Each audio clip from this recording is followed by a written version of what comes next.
последние годы на рынок вышли новые камеры, смартфоны, экшн-камеры, в которых значительно улучшены и подтянуты возможности по характеристикам съемки видео. И 4К 60 FPS, Full HD 100, 120 и даже 200 FPS этим уже никого не удивить, и это дает нам возможности снять красивое видео в качестве близкому к профессиональному и художественному. А соцсети активно продвигают короткие ролики, и многие из вас уже помимо фотографий все чаще и чаще делятся своими видео. И таким образом мы с вами с невероятной скоростью влетаем в эру любительского равно профессиональному видео. И я считаю, что это все не зря. Потому что лучшее, что может дополнить вашу фотоисторию, это не что иное, как качественный короткий фильм. И настало время, как говорится, ударить по аккордам редактирования видео, так как за ним будущее, и мы не должны с вами отставать от динамично меняющегося мира. Работать мы с вами будем в программе DaVinci Resolve от компании Blackmagic Design. И я считаю, что это одна из лучших программ по редактированию видео с простым и интуитивно понятным интерфейсом. И самое главное, то, что мы с вами любим, это DaVinci Resolve содержит просто невероятный инструмент по цветокоррекции видео. А еще там есть предустановленные луты, наши с вами любимые кривые RGB и множество дополнительных инструментов, при помощи которых можно создавать просто невероятные художественные стили. И в DaVinci Resolve все это происходит легко, играюще и интересно, без каких-либо танцев с бубнами. А с вами, друзья, как всегда, Серджио, и мы открываем программу DaVinci Resolve. Поехали!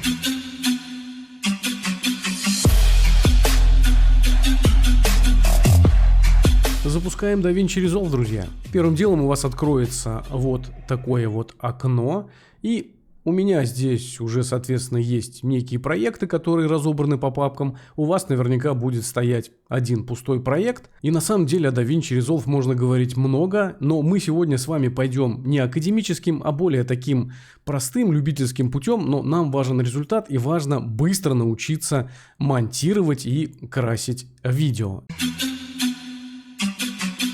В нижнем углу окна кликаем на «Новый проект». Присваиваем ему какое-нибудь название, нажимаем на кнопочку Create. Быстрое знакомство с программой. В нижнем поле у нас есть различные вкладки. На каждой вкладке мы выполняем различную функцию. На одной монтаж, на другой красим, на третьем работаем с видео и так далее. Открывается всегда по умолчанию вкладка Cut. Нам эта вкладка не особо нужна, это для быстрого монтажа. Мы открываем самую левую, самую первую вкладку, которая называется Media. И первое, что мы делаем, мы настраиваем с вами проект. Работаем мы в Resolve DaVinci 18 версии, вышла уже 19, но 18 пока более стабильная, хотя 19, конечно, интересная, доберемся и до нее. Далее, друзья, в правом нижнем углу нажимаем на шестеренку, у нас открывается вот такое окно, и мы создаем с вами настройки проекта. Самое главное, что нам нужно, это же, конечно, поставить разрешение нашего клипа.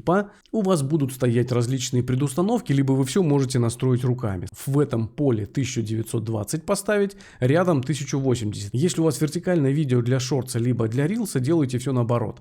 Левое поле ставите 1080, правое 1920, и у вас получается вертикалка. Ниже, друзья, смотрите, чтобы у вас было обязательно активировано Square. И фреймрейт я ставлю 25 кадров в секунду, про это мы как-нибудь с вами поговорим отдельно. Вы ориентируетесь на то видео, которое у вас уже снято. Если оно снято в 60 FPS, то можно поставить 30, если в 50, то 25.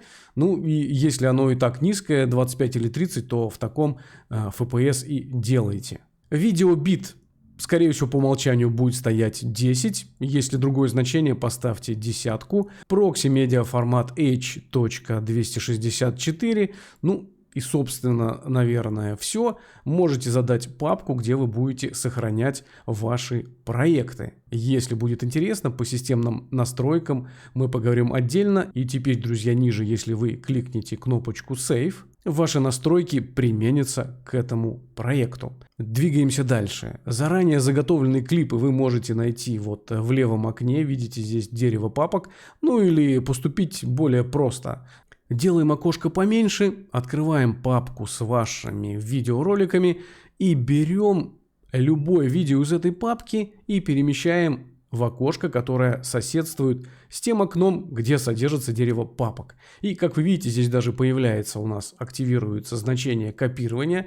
Здесь появляется знак «Стоянка запрещена». Ну и здесь то же самое. И можно перетащить сразу на таймлайн вот это вот поле. Но мы действуем по науке, перетаскиваем сюда.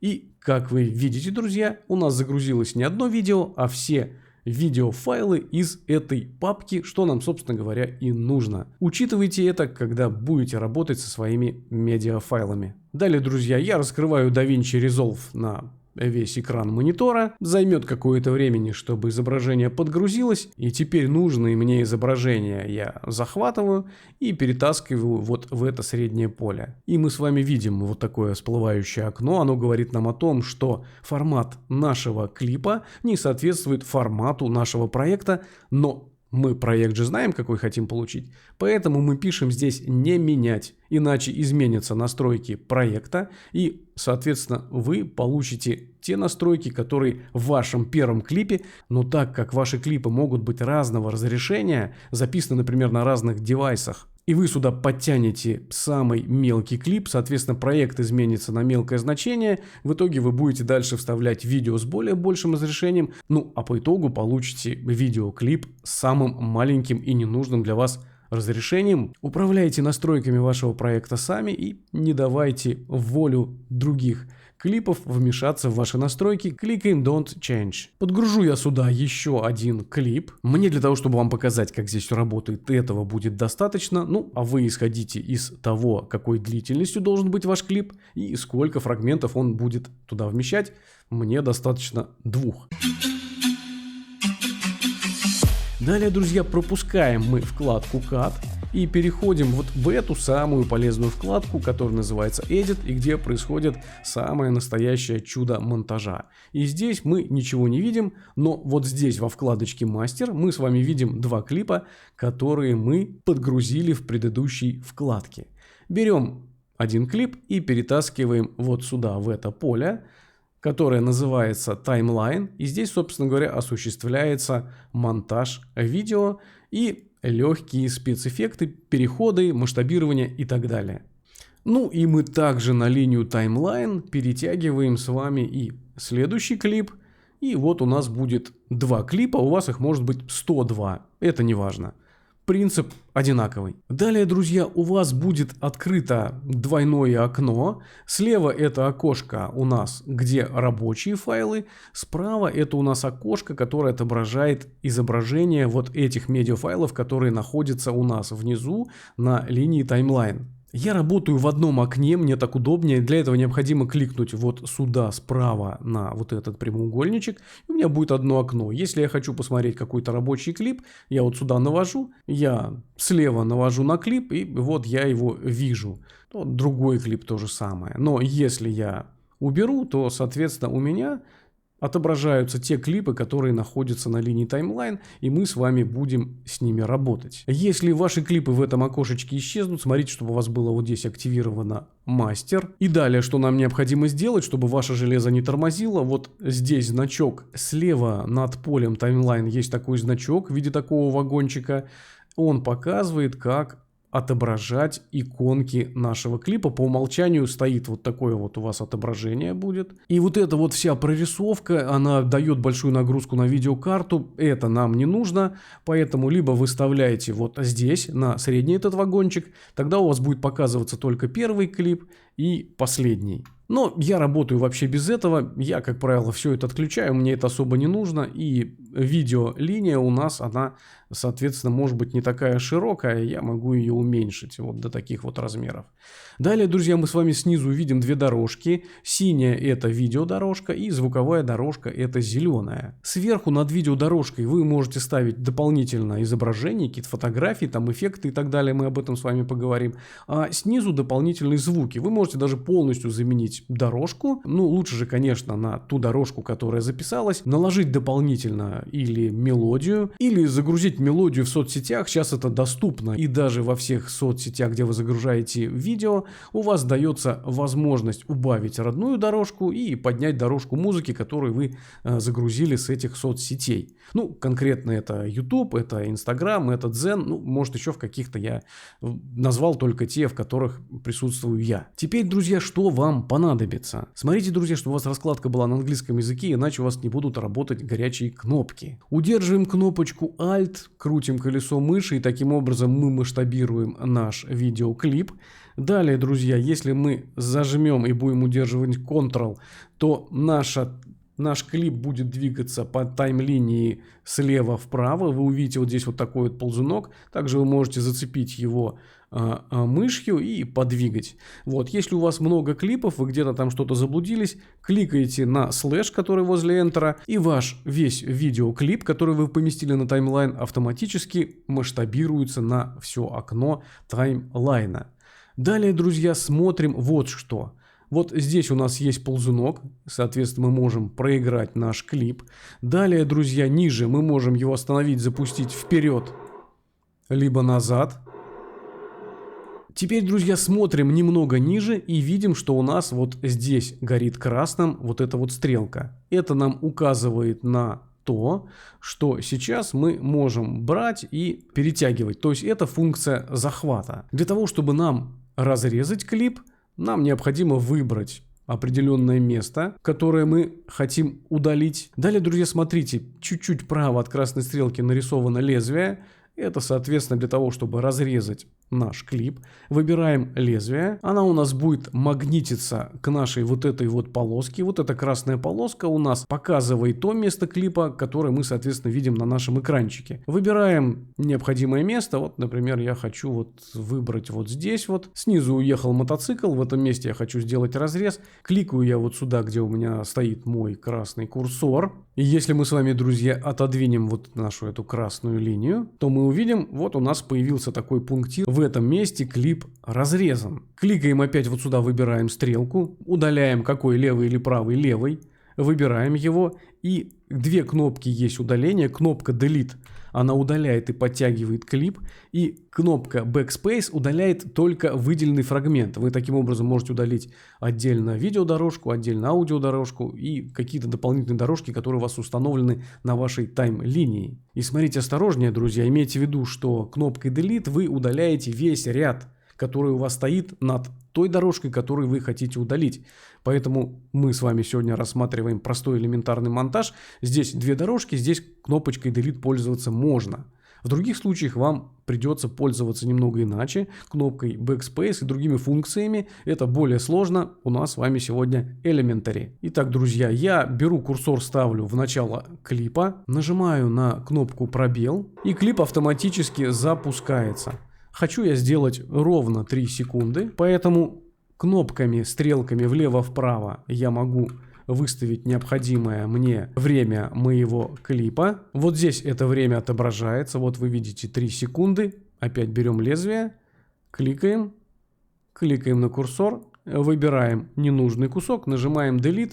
Вторая часть клипа подтягивается. Здесь делаем с вами примерно то же самое. У меня будет стоять... Давайте, вот я хочу, чтобы у меня начинался кадр, и слева из кадра сразу выходили люди. Я вот здесь где-то примерно отрежу лезвие, кликаю, курсор, выделяю, Delete. Нажимаю пробел и смотрю длину своего второго клипа. 3 кадрика я отмотаю, чтобы у меня было ровно 6. Далее выбираю лезвие, кликаю, выбираю курсор, выбираю ненужную часть и нажимаю Delete или Backspace. Если вы, друзья, что-то вдруг напортачили, вы всегда можете кнопочкой Ctrl-Z вернуть последнее действие и таким образом исправить свою ошибку. То же самое, как в Photoshop или в Lightroom. Либо нажимаете Ctrl-Shift-Z, и вы опять возвращаетесь в то же место, отменив и это действие. Далее, друзья, когда мы с вами стоим на клипе, Выделенный клип обрамляется вот такую красную рамку. И если вы хотите убрать звуковую дорожку, вы должны вот здесь вот кликнуть на вот эту цепочку. Она у вас перестанет светиться. И теперь, как вы видите, вы можете отдельно выделить звук, отдельно видеодорожку. Нажимаете Backspace, вы помните, да? Не Delete. И вы удаляете ненужную вам дорожку. Что произойдет, если вы кликните Delete? Видите, у вас удалится все, о чем я и говорил ранее. Поэтому имейте в виду две кнопки. Delete удаляет все, что стоит по линии и подтягивает, а Backspace удаляет только ненужный объект, и вы дальше уже можете курсором передвигать влево или вправо, куда вам необходимо. Все, нажали цепочку, и все. И у нас, вот видите, взаимосвязь опять получилась. И в монтаже, конечно же, лучше работать, когда аудио и видеодорожка связаны. Таким образом, вам лезвием придется кликать только один раз. Если они будут разделены, вы замучаетесь, потому что вы будете отдельно резать, сдвигать туда-сюда и так далее. Это крайне неудобно. Далее, друзья, когда у вас активен клип, вы можете вот здесь вот его масштабировать, сделать поменьше, побольше. Кнопочкой, стрелкой отменить все действия, можете поменять позицию, сдвинуть влево, вправо. Если у вас немного завалился горизонт, вы можете подвигать ползунок Rotation. Лучше двигать не сам ползунок, а лучше вот навести вот сюда на значение. Появится двойная стрелка и подвигать лево-вправо. Так у нас получается, что как бы, ну, более аккуратно, что ли, более медленно действует. И после того, как вы покрутили Rotation, у вас могут появиться, вот видите, вот такие вот углы, и вам для этого необходимо нужно будет зазумировать, чтобы подправить и скорректировать. Крутим, поправляем, небольшое увеличение, ничего страшного, сильно ваше разрешение не испортит. Это на видео никто не заметит. Если вы, конечно, будете увеличивать картинку в 2-3 раза, то, понятно, она станет размытая, не резкая, и это будет сразу бросаться в глаза. Далее, друзья, если вы хотите разместить сюда какую-то свою аудиодорожку, делаете все то же самое. Открываете папку, выбираете любимую вашу музыку. Если вы размещаете в соцсетях, не забывайте про авторские права. Лучше размещать музыку без копирайта, а лучше использовать ту музыку, которая предлагает конкретная соцсеть. Теперь, друзья, мы можем вот отсюда не переходить во вкладку «Медиа». Прямо вот здесь во вкладочке «Edit» перетаскивает сюда клип. Вот у нас встал в это поле. И теперь мы берем эту дорожку, подтягиваем и ставим вот ее вот сюда. Теперь у нас есть своя аудиодорожка, если нам необходимо. И мы можем также ее подрезать. Ставим в конце клипа, берем бритву, отрезаем, стрелку, Backspace удаляем. Справа вот здесь можно подвинуть вверх-вниз. Также зажмите Shift, и вы можете уменьшить саму дорожку по толщине, чтобы вам удобнее было с ней работать. Далее, друзья, у нас идет закладочка Fusion, мы ее пропускаем, это для крутых эффектов, и если будет интересно, мы сюда еще вернемся. И переходим в следующую, это наша самая любимая с вами колористика, это цветокоррекция. Я недаром, друзья, поставил два файла для того, чтобы вы увидели, вот так выглядит файл, который снят в формате log на камере. Этот формат снимает в такой плоской серой неконтрастной картинке, но позволяет зато на цветокоррекции применять больше настроек и делать их более гибкими, более интересными. Второй файл у меня снят в обычном режиме, и он, соответственно, вот этого всего не имеет. Это, ну, стандартно, как мы видим глазом, так и камера изобразила. И далее, друзья, мы с вами видим вот такую вот забавную конструкцию. Она двигается. Эта штучка называется нода. Она работает примерно так же, как слой в фотошопе, и мы можем на каждую ноду делать свою какую-то цветокоррекцию. Вот давайте я ткнул на нее, она у меня выделена. И я теперь нажимаю, смотрим, чтобы раскладка была на английском, Alt-S, Alt-S, два раза Alt-S. И у нас появляются три ноды. Вот в эту ноду мы с вами загрузим лут, выберем вот здесь вот из коллекции, не будем заморачиваться, если у нас есть такая возможность применять луты. Мы видим с вами предустановленные луты, которые нам заранее установила компания Blackmagic Design в DaVinci Resolve. Ну, наибольше мне понравилась папочка Blackmagic Design, здесь можно что-то выбрать, и фильм Lux. Больше всего мне понравились вот такие теплые кинематографичные цвета, но здесь есть одно но, друзья. Я недаром загрузил сюда два клипа один серый, другой контрастный, чтобы вы поняли вообще, как применяется лут. И если мы с вами применяем лут к обычной картинке, которая не снята в лог формате, то мы видим, какая картинка становится темной и контрастной, как будто все испорчено. И многие поэтому и не умеют пользоваться лутами, потому что они не понимают, что луты созданы как раз вот для таких картинок, для серых. Давайте мы перейдем в эту картинку, кликнем Alt-S, Alt-S. Теперь у нас должна быть активная, смотрите, вот в красной рамочке у нас третья нода, и мы сюда применим лут, кликнув просто на выбранный лут 2 раза. И вот здесь у нас изменился значок, здесь появилась такая решеточка, значит, к нему применился лут. И сверху, друзья, у нас есть вот такая вот красивая кнопочка в виде кружочка и звездочек. И мы сюда можем нажимать и смотреть до, после, до, после. Здесь же, друзья, мы можем изменить значение нашего лута и сделать его не таким интенсивным. Для этого вот здесь, в этой панелечке, переходим вот сюда на вкладку, которая называется Key. Здесь мы видим Key Output. Здесь мы видим с вами вот этот ползунок Key Output. Он как раз отвечает за интенсивность. И если вы будете уменьшать, вы увидите, как значение вашего лута становится меньше. То же самое, как мы с вами работаем со слоями в фотошопе. То же самое действие происходит. И вы можете также это значение и повысить. Таким образом сделать ваш лут более интенсивным. Кликнули 2 раза на слово Gain, и у вас стала единица, как и должна стоять по дефолту. Далее, друзья, мы же не просто так с вами сделали вторую ноду. Давайте мы сюда запихнем другие настройки. На самом деле, академически это делается гораздо проще, но мы же с вами помним, что мы идем простым, элементарным путем, для того, чтобы хотя бы понять просто, что тут, куда тыкать вообще. Итак, выделяем вторую ноду. У нас есть HDR. И есть рядом значение Primaries. Если мы перейдем с вами в Primaries, мы с вами сможем поработать отдельно с тенями. Видите, подтянуть их немного.